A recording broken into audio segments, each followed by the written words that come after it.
बाजार आज और कल में आप सभी का स्वागत है। मैं हूं स्वाति रायना। बताएंगे बाजार में आज का पूरा एक्शन, साथ ही कल के लिए शेयरों में कमाई के शानदार मौके भी। पूछ सकते हैं हमसे सवाल, व्हाट्सएप करें 9582226666 हमारा नंबर है।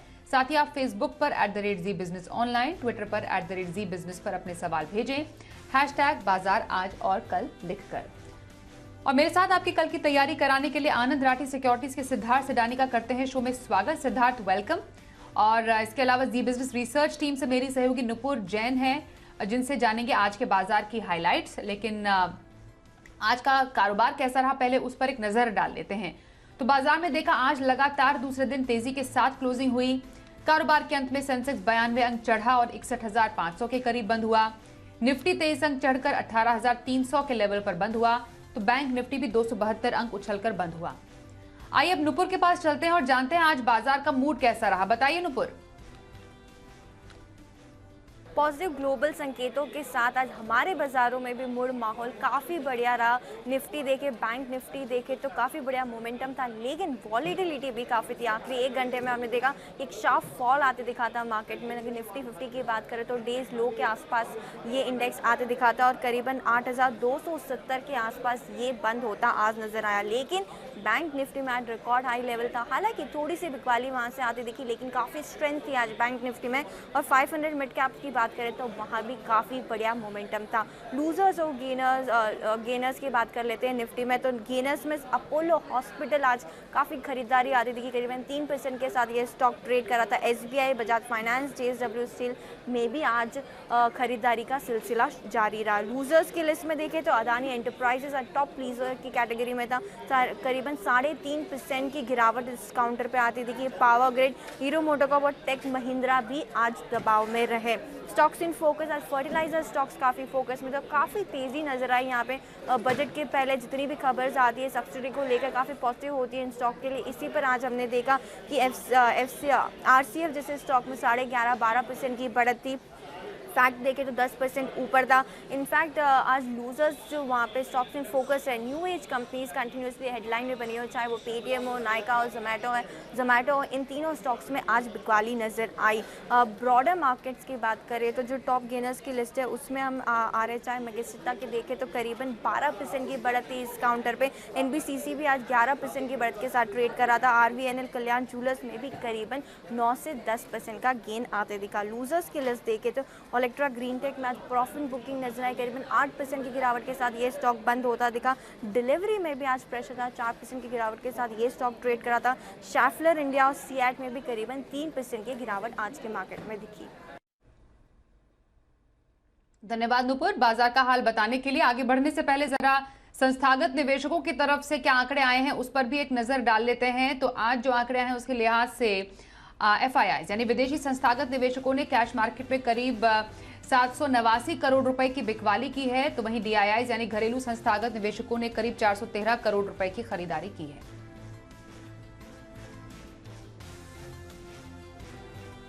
आइए अब आनंद राठी सिक्योरिटीज के सिद्धार्थ सिडानी के पास चलते हैं। सिद्धार्थ, हफ्ते का दूसरा दिन बाजार में सुस्ती पर बढ़त के साथ हमने देखा क्लोजिंग जरूर हुई है। रेस्ट ऑफ द वीक आपको बाजार के लिए कैसा लग रहा है और बाजार के इंपॉर्टेंट लेवल्स क्या देखते हैं आप? Good evening Swati. नीचे के स्तर पे हम जो लेवल्स देख रहे हैं वो 18,000 का देख रहे हैं, ऊपर में 18,500। ओवरऑल पर्सपेक्टिव से हम मानते हैं कि मार्केट्स लैकलस्टर से रेंज बाउंड ही रहेगा। हो सकता है कि मिड कैप्स और स्मॉल कैप्स ब्रॉडर मार्केट्स पे एक थोड़ी सी तेजी बन सकती है। ओवरऑल पर्सपेक्टिव से पॉजिटिव साइड पे ही है मार्केट। सो मैं मानता हूँ कि स्टॉक स्पेसिफिक रहे और स्टॉक स्पेसिफिक ही रुझान रहेगा। तो ये रहा सिद्धार्थ का बाजार पर व्यू।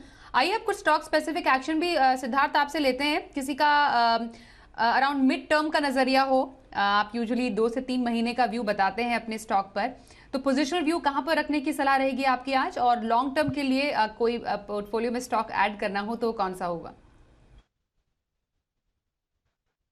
बिल्कुल स्वाति, अगर मैं मिड टर्म पोजिशनल बात करूं, एक आध महीने के पर्सपेक्टिव से आप बजाज फाइनेंस, BFSI स्पेस की बहुत ही बेहतरीन कंपनी बजाज फाइनेंस, इस पे खरीदारी कर सकते हैं। अभी का जो भाव क्लोजिंग रहेगा वो 6,775 रहेगा। स्टॉप लॉस आपको रखना है 6600 का और टारगेट आपको रखना है 7200, 7200 का टारगेट रखना है बजाज फाइनेंस पे। ये कंज्यूमर ओरिएंटेड फाइनेंस जो होती है इसमें बहुत बेहतरीन काम कर रही है। आज मोबाइल फोन्स की जो फाइनेंसिंग है ज्यादातर बजाज फाइनेंस करके देती है। तो बजाज फाइनेंस ऐसे स्पेस में है जहां पे कंजम्पशन के साथ फाइनेंशियल सर्विसेज में जुड़ा हुआ है। टारगेट आपको रखना है 7200 का पोजिशनल बेसिस पे। पूछ रहे हैं कि लंबे समय के लिए कौन सा लेना चाहिए शेयर। बिल्कुल लॉन्ग टर्म बेसिस पे जो शेयर हम लेना चाहेंगे वो एक ऑटो एंसिलरी कंपनी होगी, ऊनो मिंडा। ऊनो मिंडा बहुत ही बेहतरीन बिजनेस है। टारगेट आपको रखना है 750 के करीब का। और ये लार्जेस्ट कंपनी है auto switches, horns, seats, passenger vehicle के जो अलॉय व्हील्स होते हैं वो ये बनाने की कंपनी है। बहुत ही बेहतरीन बिजनेस है, लीडर है अपने स्पेस का। अगर देखा जाए तो 4 व्हीलर में 53% का मार्केट शेयर रखती है, 2 व्हीलर में 47% का। मार्जिन इनके एक्सपैंड हो सकते हैं, एक्सपैंड हुए हैं। मुनाफों में 22% का इजाफा देखा है हमने। साथ ही साथ ऑर्डर बुक में इजाफा बहुत बड़ी तरीके से हम देख सकते हैं ऊनो मिंडा पे। ये नया प्लांट भी ला रही है, अपनी 400 करोड़ का केपेक्स कर रही है। लाइटिंग का प्लांट एक नया सेटअप हो रहा है, अलॉय व्हील्स का एक नया प्लांट सेटअप हो रहा है। तो ये सारी चीजों को देखते हुए मैं मानता हूं कि केपेक्स देखते हुए, ऑर्डर बुक देखते हुए ऊनो मिंडा को खरीदना चाहिए। 27% से आय में बढ़ोतरी हो सकती है आने वाले 2 सालों के लिए, और 50% से ज्यादा अर्निंग्स माने मुनाफों में बढ़ोतरी हो सकती है आने वाले 2 सालों के लिए CAGR में। ऊनो मिंडा पे खरीदारी की राय 750 के करीब का टारगेट। ओके, तो पोजिशनल व्यू बजाज फाइनेंस पर रखने की सलाह आ रही है सिद्धार्थ सिडानी की ओर से, और ऊनो मिंडा लॉन्ग टर्म के लिए पसंद है सिद्धार्थ सिडानी का।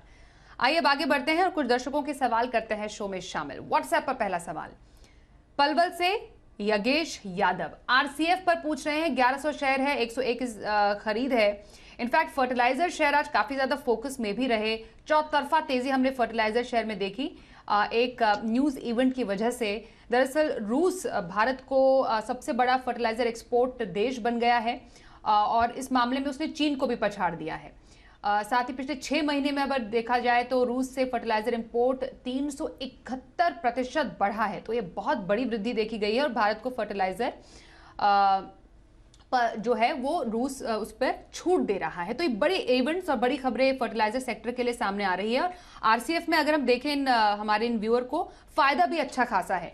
तो कीपिंग इन माइंड जितने भी ट्रिगर्स हैं इस स्टॉक के इर्द गिर्द, क्या लग रहा है आपको इस स्टॉक में क्या स्ट्रैटेजी रखनी चाहिए? देखिए स्वाति, बने रहना चाहिए। एक ट्रेलिंग स्टॉप लॉस लगाए और तकनीकी रूप से आप trailing stop loss find out कर ले और बने रहिए ये स्टॉक पे, क्योंकि रैली कायम रह सकती है, लगातार रह सकती है। साथ ही साथ ये ना भूलें बजट आ रहा है बहुत जल्द 2 महीने में। तो बजट में भी एक उम्मीद लगा के बैठते हैं कि फर्टिलाइजर पे कुछ ना कुछ पॉलिसी आ जाए सरकार द्वारा। तो ये भी एक बहुत बड़ा मोट रहता है फर्टिलाइजर बिजनेसेस को बढ़ने का। तो मैं ये सलाह दूंगा, आपको बने रहना चाहिए ये स्टॉक। ओके, बने रहे। RCF में यही सलाह है हमारे आज के एक्सपर्ट सिद्धार्थ सिडानी की ओर से। भुवनेश्वर से रश्मिता पटनायक हमारे साथ है, उनसे बात करते हैं। रश्मिता, स्वागत करते हैं। बताइए आपका कौन से स्टॉक पर सवाल है? Good evening ma'am. मैम मेरा प्राज इंडस्ट्रीज का 92 शेयर से 405 प्राइस पर पोजिशनल व्यू है, तो क्या मैं होल्ड कर सकती हूँ? ओके, प्राज इंडस्ट्रीज पर पोजिशनल व्यू है। कुछ नुकसान में जरूर बैठी हुई हैं, लेकिन फिलहाल क्या संभावनाएं स्टॉक में आपको नजर आ रही है positionally?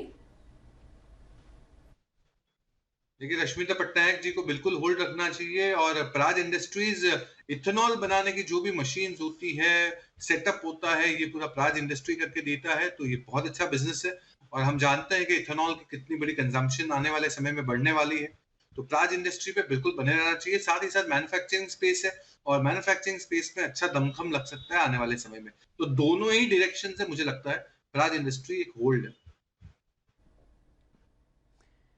Okay, Praj industries hold सलाह यही हमारे आज के एक्सपर्ट सिद्धार्थ सिडानी की। झाबुआ से विवान कटकानी हमारे साथ है। विवान, स्वागत करते हैं आपका। बताइए कौन से स्टॉक पर है आपका सवाल? हेलो जी, पूछिए विवान, सवाल क्या है आपका? मैम, हमने 200 शेयर बियोकॉन के ले रखे हैं 285 में, और स्टार हेल्थ 200 शेयर बायोकॉन के 285। हाँ, स्टार हेल्थ इंश्योरेंस के 170 शेयर ले रखे हैं 702 में।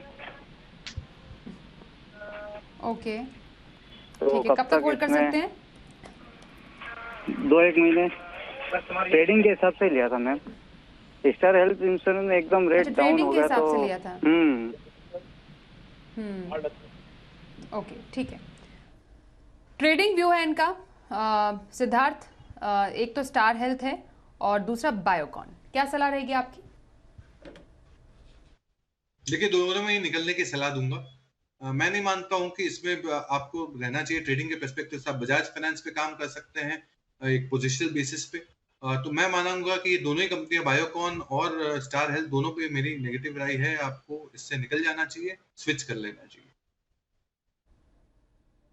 ओके, तो बायोकॉन और स्टार हेल्थ दोनों से ही निकल जाने की सलाह आपको आ रही है हमारे आज के एक्सपर्ट की ओर से। पलवल से गजेंद्र कुंडू का सवाल। ओके, चलिए एक और कॉलर से बात करते हैं जो कनेक्टेड है फिलहाल हमारे साथ। गांधीधाम से आशुतोष नागौरी। आशुतोष जी, स्वागत करते हैं, बताइए आपका कौन से स्टॉक पर सवाल है? मैडम, मेरे पास मारुति का स्टॉक है आईपीओ से 2003 से 125 रुपए की प्राइस में। अभी तक होल्ड किया हुआ है 20 साल से।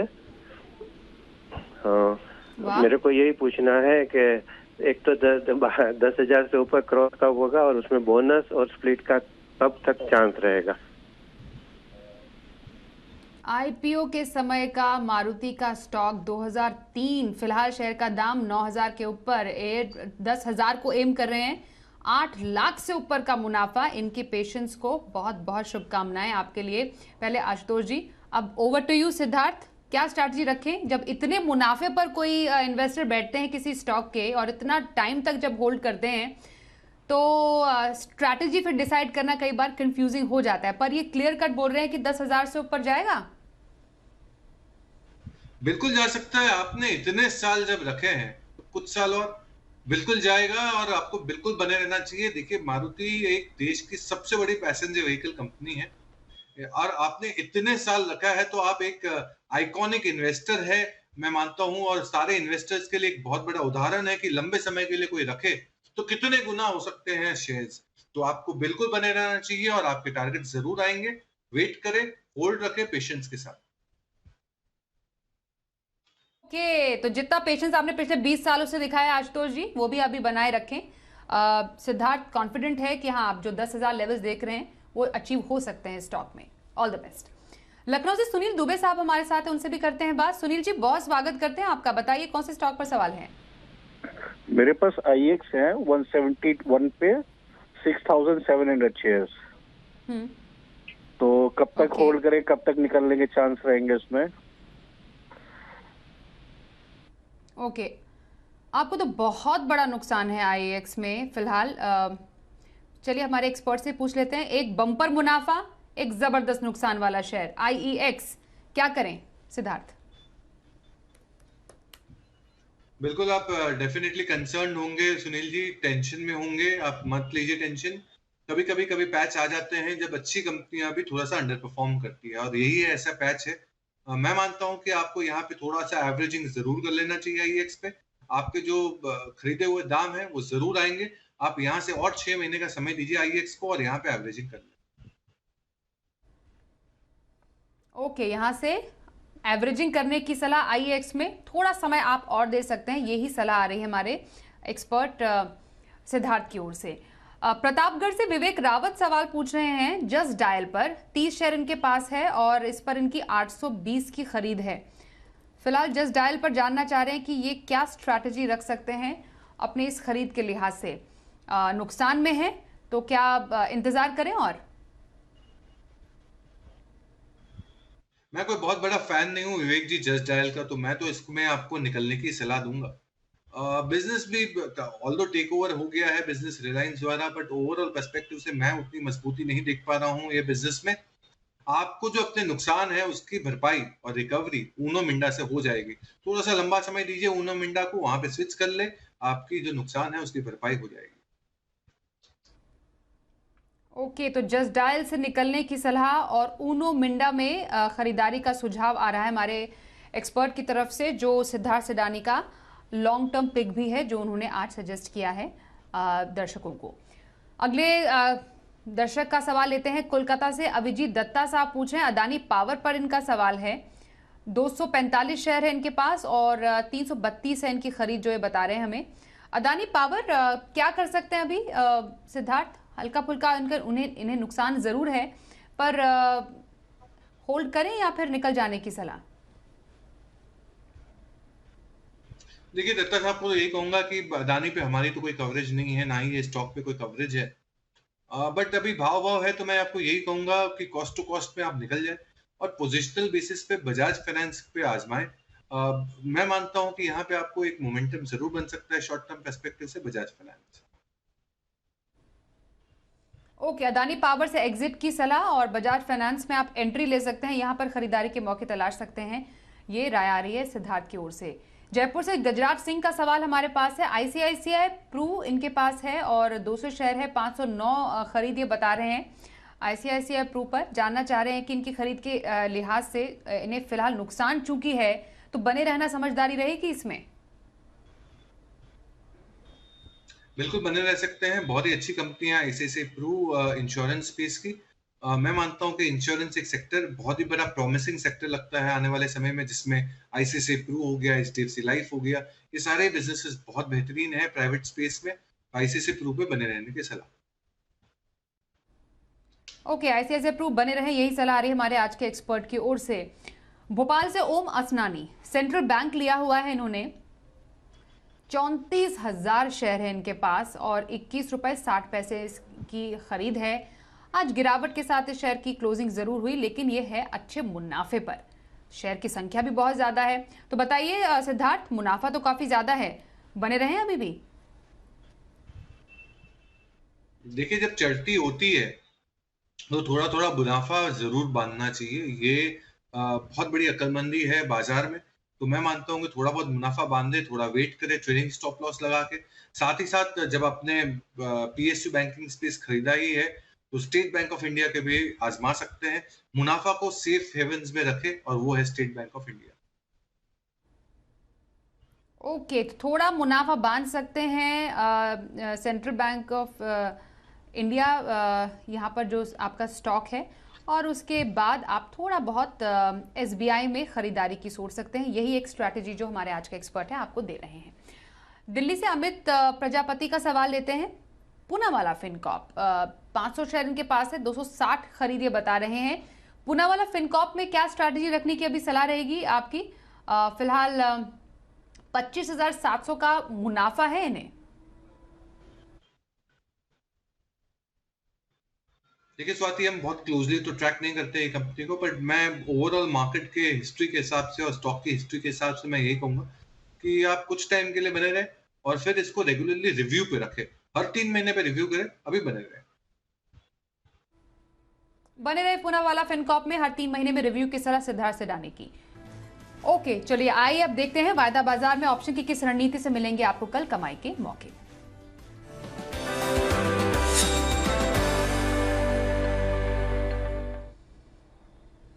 मोतीलाल ओसवाल के चंदन तापड़िया हमारे साथ है, उनसे करते हैं बातचीत।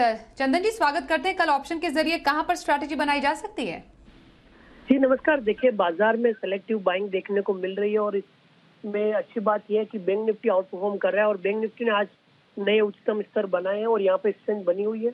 और स्पेशली बैंक निफ्टी में आप देखोगे पीएसयू बैंक है वो काफी अच्छा परफॉर्म कर रहे हैं और पिछले लगभग 5-7 दिनों से पीएसयू स्टॉक्स में positive momentum, delivery volumes indicate कर रहा है कि और तेजी जारी रहनी चाहिए। तो सबसे पहला ट्रेड रहेगा केनरा बैंक में। केनरा बैंक का अगले महीने का कॉल, क्योंकि कल नवंबर की एक्सपायरी है, इसके लिए हम दिसंबर की एक्सपायरी की कॉल यहाँ पे सजेस्ट करना चाहेंगे। तो केनरा बैंक की दिसंबर की 330 की कॉल खरीदारी की सलाह रहेगी। लगभग 11 रुपए के आसपास ये कॉल चल रही है, कोई बिडी पायल है 8 रुपए के सपोर्ट से 17 रुपए तक के टारगेट इस कॉल में देखने को मिल सकते हैं और ऊपर में केनरा बैंक 335-340 तक के लक्ष्य को छू सकता है। दूसरा ट्रेड रहेगा एमसीएक्स। इस स्टॉक में देखिए काफी अच्छा मोमेंटम है, जिस हिसाब से ओपन इंटरेस्ट और डिलीवरी वॉल्यूम हो रहा है, इंडिकेट कर रहा है कि मौजूदा लेवल से 3-4% का रनअप बनना चाहिए। तो एमसीएक्स का 1580 का कॉल लेने की सलाह रहेगी। 50 रुपए चल रहा है, कोई बिडी पाए तो ले। 35 रुपए का सपोर्ट है और ऊपर में 75-80 रुपए तक के टारगेट एमसीएक्स का, ये 1580 का अगले महीने का कॉल छू सकता है। धन्यवाद चंदन जी, कल के ऑप्शन स्ट्रैटेजी बताने के लिए और 1 से 2 दिन के नजरिए के लिए खरीदारी की पसंद कौन सी रहेगी आपके, सिद्धार्थ? देखिए स्वाति, डेकोरेटिव पेंट सेगमेंट से लाया हूं कंजम्पशन की स्टोरी, वो है बर्जर पेंट्स। मुझे लगता है 1 से 2 दिनों के पर्सपेक्टिव से बर्जर पेंट्स तकनीकी रूप से काफी स्ट्रॉन्ग लग रहा है। 613 का अभी भाव चल रहा होगा। स्टॉप लॉस 598 का रखना है और टारगेट रखना है 638 का। 638 के टारगेट के लिए बर्जर पेंट्स, जो डेकोरेटिव पेंट सेगमेंट में काफी अच्छी बिजनेस करती है और जिस हिसाब से रीपेंटिंग बढ़ रही है, बर्जर पेंट्स पे एक मूव आ सकता है। टेक्निकल रूप से 1-2 दिनों के पर्सपेक्टिव से 638 के टारगेट के लिए बर्जर पेंट्स। इंट्राडे खरीदारी बर्जर पेंट्स में करने की सलाह सिद्धार्थ सिडानी की। धन्यवाद सिद्धार्थ, शो में शामिल हुए आप हमारे साथ। बाजार आज और कल में बस इतना ही। रुकते